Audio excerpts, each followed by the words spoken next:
Oui, la cosmogenèse, ça fait partie du deuxième volume du livre. J'ai essayé de dire comment, disons, la compréhension, les recherches dont j'ai faites, surtout les recherches scientifiques, comment le monde s'est développé. Voilà. Et n'oublions surtout pas, je ne fais que préciser, c'est de manière scientifique. Aujourd'hui, les scientifiques parlent du Big Bang. Alors, qu'est-ce que le Big Bang, comment le monde s'est développé? Bon, moi, j'essaie de partir au-delà du Big Bang, parce que là, ça aborde déjà le domaine de la métaphysique. Ça veut dire c'est au-delà du Big Bang. J'ai parlé, par exemple, des plans d'existence. Bon, moi, j'essaie de comprendre s'il n'y a pas de plusieurs plans, ce que les scientifiques appellent plusieurs dimensions de l'espace-temps.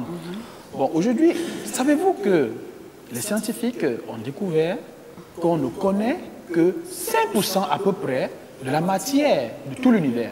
Ça veut dire que près de 95% de la matière est encore inconnue. Mais ça va étonner beaucoup de gens. 95% de la matière de l'univers est inconnue. Alors, bon, les scientifiques parlent de l'énergie sombre, de la matière noire. Qu'est-ce que c'est tout ça? Ils parlent de l'énergie du vide. Bon, et je me suis dit, est-ce que ce n'est pas, par exemple, des manifestations des autres plans, des manifestations des autres dimensions de l'espace-temps? Bon, c'est très important de regarder ce côté-là parce qu'il y a des phénomènes qui se passent aujourd'hui dans notre monde que les scientifiques n'arrivent pas encore à expliquer. Regardez la lumière, par exemple. Ils ont bien expliqué la lumière. On a découvert la nature de la lumière. La lumière blanche est composée de 7 lumières monochromatiques. Donc là, ça veut dire que lorsqu'on associe ces 7 lumières, ça donne la lumière blanche. Mais qui nous dit que la matière aussi n'est pas constituée des éléments plus éthérés les uns les autres et que voilà les plans d'existence qui s'entrepénètrent. Bon, voilà, c'est un peu ça que j'ai développé dans le deuxième volume. J'ai aussi parlé... Vous avez aussi parlé également de l'apparition de la vie. Oui, justement, l'apparition de la vie, parce que là, il y a beaucoup de discussions. Les religieux croient qu'il y a un Dieu personnel qui a créé le monde et il a fabriqué les hommes, Adam et Ève. Mais oui, mais oui, si, moi j'y crois aussi. Hein. Ah oui, vous êtes libre de quoi? Vous êtes libre de quoi? Il y a un Dieu là très haut qui est tout puissant, qui a créé le ciel et la terre. Oui, je pense que le monde, les hommes aujourd'hui n'ont pas seulement 7000 ans d'existence. Parce que lorsqu'on voit la Bible, l'histoire d'Adam et Ève, ça fait 7000 ans. Adam et Ève. Et pourtant, la science a déjà découvert que l'homme existe sur la terre depuis des millions d'années. Et puis des êtres vivants existent depuis près de 3,5 milliards d'années. Alors ce n'est pas l'affaire de 7000 ans. Bon, et puis je me dis, l'évolution de la vie. Moi j'ai beaucoup développé l'évolution scientifique. Voilà comment ça s'est développé. Mais seulement, je n'ai pas exclu totalement le domaine spirituel. Il ne faut pas surtout confondre avec ce que je parle de la religion. Voilà, donc j'explique là, clairement, comment la vie s'est développée à partir des organismes minuscules. Bon, voilà. C'est un peu ça, j'ai développé ce côté. Je pense que mes lecteurs s'y retrouveront, comme je l'ai dit toujours. Et puis, après ça, vous chutez un peu sur, comment vous appelez, la magie. La magie existe-t-elle vraiment pour vous ou pas? Oui, ça rejoint justement le thème du jour, le conditionnement psychologique. Oui. Il vous suffit seulement de causer avec quelques personnes. Vous verrez, tout le monde vous parlera de magie, de sorcellerie. On a empoisonné tel, on a tué tel. Il n'y a plus pratiquement, il n'y a plus de mort naturel ici dans notre pays. Ouais, surtout en Afrique. Il n'y a plus de mort naturel. Mais il faut qu'on essaye de laisser cette mentalité-là parce que ça nous diminue. Ah ouais. On accuse le voisin, on accuse telle personne. Bon, voilà. Je dis, le thème du développement, du déconditionnement psychologique, lorsqu'on comprendra ça correctement, on va comprendre que c'est des images, c'est des choses qu'on nous a inculquées ou bien que l'environnement, la société nous a inculquées depuis l'enfance, qu'aujourd'hui nous croyons sans preuve. Alors, c'est pour ça que je dis, je me fais appeler l'activiste du déconditionnement. C'est-à-dire, j'explique le développement, comment la personnalité se développe et comment ces données sont enregistrées d'une manière inconsciente. Et aujourd'hui, nous croyons réellement que c'est vrai. On est capable de tout faire pour défendre notre vérité. Et pourtant, on n'a aucune preuve. Oui. Alors, bon, voilà, justement, moi, je pense que cette magie dont on pense, elle n'est pas réelle. Pour le moment, je ne peux pas dire qu'elle n'existe pratiquement pas, mais pour le moment, avec toutes les histoires que je comprends, elle est irrationnelle et ce n'est pas encore vrai. Peut-être un jour, on trouvera justement ce que c'est. Oui, maintenant parlons des sexes, les différents sexes. Ça aussi, vous en avez parlé dans votre livre. Oui, le sexe. Le sexe, c'est très important. Aujourd'hui, on est très carré. Nous croyons qu'il existe 2 sexes dans la nature. Mais oui, il n'y a que 2, il n'y en a que 2. Oui, ne venez pas nous inventer un troisième aujourd'hui. Non, bon voilà, c'est ça. Il y a un troisième déjà, il y a un troisième, il y a un troisième. Mais non, on ne peut pas dire qu'il existe le noir, blanc. Et vous savez, il y a un symbole shintoïsme, vous savez, un cercle dans lequel... S'il vous plaît. Ici au Cameroun, je sais que vous venez de la France. Non, mais il faut élargir sa façon de voir les choses. Vous voyez, il faut élargir. Moi, j'ai toujours aimé ce symbole shintoïste, c'est-à-dire c'est un cercle avec blanc, noir et des points de plein noir, un point noir sur le côté blanc, un point blanc sur le côté noir. Vous voyez? Ça veut dire qu'il ne faut pas prendre des choses d'une manière tranchée. C'est cette manière de faire qui a créé aujourd'hui ce qu'on appelle l'homophobie. Hein, c'est vrai que beaucoup d'homophobes sont des religieux. La religion nous a fait croire qu'il n'existe que deux sexes, que la nature veut que l'homme soit avec la femme. Attendez, monsieur Tchabou, vous dites la religion. Là, je vous arrête tout de suite. Oui. Moi, c'est qu'il n'y a que deux sexes. Alors, parlez-nous du troisième. Bon, voilà, justement. Le sexe masculin et le sexe féminin. Bon, là, je peux dire, là, c'est des extrêmes d'une droite. C'est deux extrémités d'une droite. C'est-à-dire, on peut parler du masculin peu, du féminin peu. Bon, parlons du mâle, parce que ça englobe toute la nature. Il y a aussi la végétation. Mâle, femelle. Voilà. On a mâle peu, mâle, femelle. On oublie le milieu. Ça veut dire qu'il y a des êtres qui ont 50%, qui sont à 50% mâles, qui sont à 50% femelles. Vous allez arriver à l'homosexualité bientôt. Ah, bien sûr. C'est ça le troisième sexe. Là c'est très important. Il existe dans la nature ce qu'on appelle les hermaphrodites. Vous comprenez? Et ce que je peux vous dire, vous êtes femme, vous êtes femelle. Oui, moi je pense que je suis femme. Sachez que vous avez une partie en vous qui est mâle. Ça veut dire que tout le monde est composé en un pourcentage de mâles et un pourcentage de femelles. Il y a certaines personnes qui ont un pourcentage de femelles élevé, d'autres ont un pourcentage de femelles de moins ou mâles élevé, on dit homme-femme. Mais sachez qu'il y a des hommes qui ont des pourcentages de femelles en eux beaucoup plus développés. C'est ce que vous appelez souvent efféminés. Vous comprenez? Et maintenant, il y a une chose maintenant très importante. Ça veut dire qu'il y a des hommes qui sont faits, mais qui ont des cerveaux de femmes. Vous comprenez bien? Il y a des hommes qui ont des cerveaux de femmes. Et là, c'est la nature. Un homme qui voit son corps, le corps est bien mâle, pourtant, lui, il sait qu'il est une femme. Allez-vous donc dire de cela? Vous croyez que c'est quel sexe? Il y a des hommes qui sont physiquement mâles, et pourtant leur cerveau est femelle. Allez-vous donc, quel sexe allez-vous donc donner à cela? Vous allez voir leur physique, vous allez dire que c'est un homme.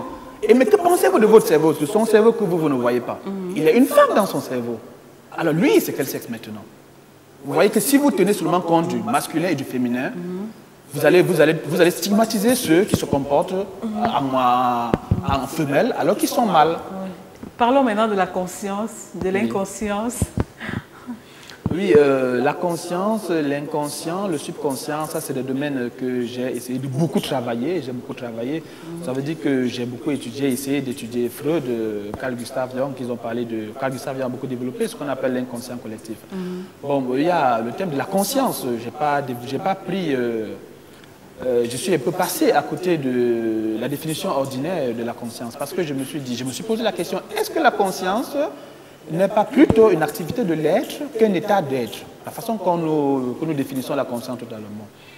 Ce qui fait qu'avec ça, le subconscient et la conscience, j'ai essayé de l'harmoniser avec toute la philosophie que j'ai présentée dans les 4 volumes de mon œuvre. Donc, ce qui fait que les gens vont donc s'y retrouver.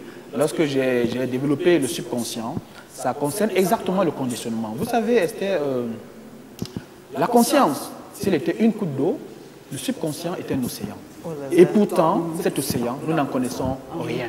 Et je pense qu'il existe une intellection subconsciente, entre guillemets, puisque c'est un thème que j'ai sorti dans mon document, une intellection subconsciente. Ça veut dire que le subconscient fonctionne en dehors de notre conscience. Et là, se crée beaucoup de choses. J'expliquerai plus prochainement et je pense que mes lecteurs aussi s'y retrouveront toujours. C'est très important, le subconscient crée le conditionnement. Et il faut donc savoir comment elle fonctionne. Oui, vous parlez beaucoup de vos lecteurs. Ça m'amène à vous poser la question de savoir qui est votre lecteur? Oui, c'est vrai. Les jeunes, c'est les moins jeunes. Oui, au départ, il faut dire vraiment, au départ, mon intention était de faire une chose très simple pour que la jeunesse puisse bien s'y retrouver. Bon, c'est vrai, les thèmes philosophiques, c'est souvent très abstrait et c'est un peu plus difficile. C'est pour ça que je conseille beaucoup à mes lecteurs, dans ceux qui vont me lire, de commencer vraiment par le premier volume. Le premier volume qui est une introduction, j'essaie d'expliquer des choses très simplement avant pour pouvoir aborder des autres volumes qui sont un peu plus abstraits. Voilà, les jeunes aujourd'hui ont grandi dans un environnement, et cet environnement est beaucoup plus culturel. Il y a des traditions, il y a la religion. Et puis je me suis demandé pourquoi est-ce que la philosophie ne fait pas partie de l'éducation des jeunes. Ah ben ça, je peux te dire, Esther, j'aurais bien préféré que la philosophie s'enseigne, même à l'école primaire. Parce que lorsque nous grandissons, ils nous enseignent la philosophie en terminale. Nous sommes déjà conditionnés, notre personnalité est déjà formée. Alors la philosophie devient quelque chose de très lointain. Pourtant, si on l'avait étudié dans la jeunesse, on saurait maintenant comment faire, comment partager, on serait bien lucide pour discuter et pour comprendre ce que c'est que le conditionnement, ce que c'est que la religion, ce que c'est que la culture, et faire la part des choses. Et l'amour alors, ça vous ne l'avez pas oublié aussi dans votre... Ah oui, l'amour. L'amour, on chante beaucoup la gloire de l'amour. On fait l'éloge de l'amour. On dit Dieu est amour. On aime l'amour, voilà. On fait l'amour. Justement, je ne pouvais pas oublier ce thème parce que c'est très important. Bon, moi aussi, je situe. Et c'est mieux, hein, c'est mieux que la guerre. Ah oui, il faut le dire, mais pour moi, je pense qu'on peut ne pas faire la guerre sans toutefois aimer l'amour. Donc, l'amour, c'est quoi en fait? Pour moi, je pense que l'amour aussi, c'est un conditionnement. C'est-à-dire, l'être aimé, qui est-il pour nous?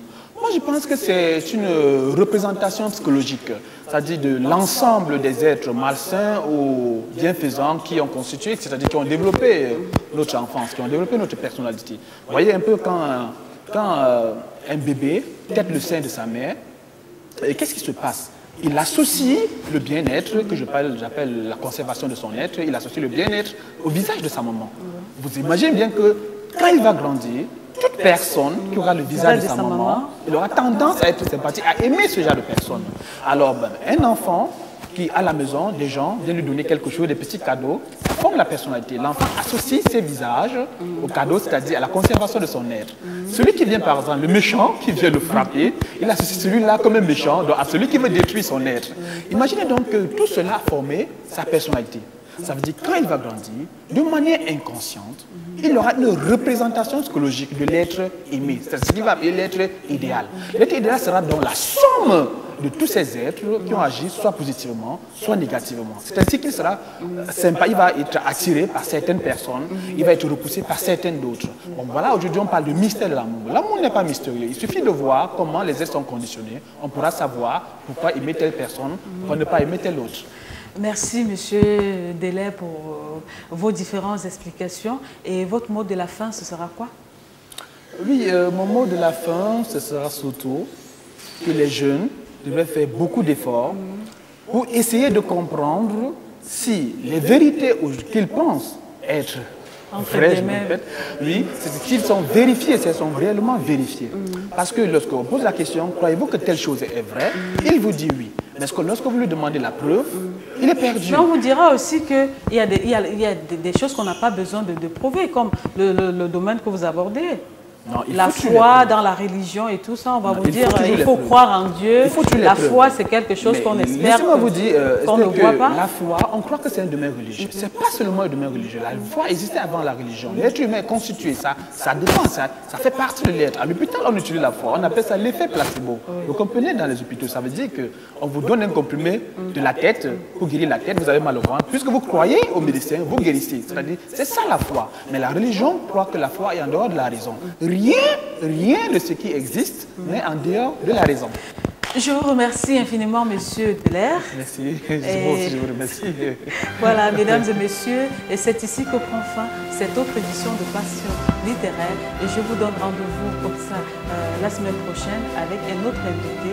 Et d'ici à là, j'espère que vous allez continuer dans la même voie, c'est-à-dire aller dans les librairies, apprendre à lire pour ceux qui n'aiment pas la lecture. Et je pense que c'est le meilleur moyen de s'informer, de s'instruire et voyager et sans décoller, comme disait quelqu'un.